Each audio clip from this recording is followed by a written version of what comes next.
3 பவுண்டரிகள், 3 சிக்ஸர்கள் எடுத்திருந்தார்கள்.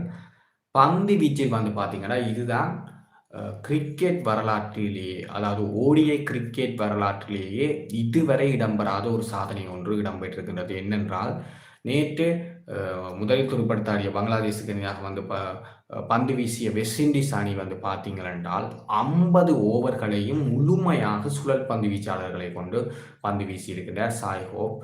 குறிப்பாக வந்து பார்த்தீங்கன்னா 4 சுழல் பந்து வீச்சாளர்களையும் ஒரு பகுதி நேர பந்து வீச்சாளரையும் கொண்டு முழுவதுமாக 10 ஓவர் படி 5 சுழல் பந்து வீச்சாளர்களை மட்டும் கொண்டு 50 ஓவர்களை வீசி வெறுமனே 213 ஓட்டங்களை கொடுத்து 7 விக்கெட்டுகளை வந்து கைப்பற்றினார். இவர்களுடைய வெஸ்ட் இண்டீஸ் அணியின் பந்து வீச்சு இதை வந்து பாருங்கள் மிரட்டி இருந்தாங்கன்னு தான் சொல்ல வேண்டும்.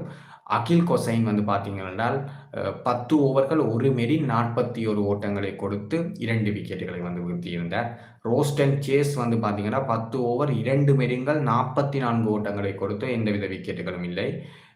பெர்ரி வந்து பார்த்தீங்கன்னா 10 ஓவர் 43 ஓட்டங்களை கொடுத்தார். எந்தவித விக்கெட்டுகளும் இல்லை. மிகச் சிக்கனமாக வந்து வீசினார்கள். 4.1 4.4 4.3 என்பது வெஸ்ட் இண்டீஸ் பந்து வீச்சாளர்கள் மிகச் சிறப்பாக ஒரு விழுந்து ஒரு டாமினேட் பண்ண வெஸ்ட் இண்டீஸ் இப்போ வந்து கடைக்குட்டி சிங்கங்களோட கத்துக்குட்டி அணிகளோட எல்லாம் வந்து தோத்து கொண்டு வருகின்ற நிலைமையில் நேற்று ஒரு அசுரத்தனமான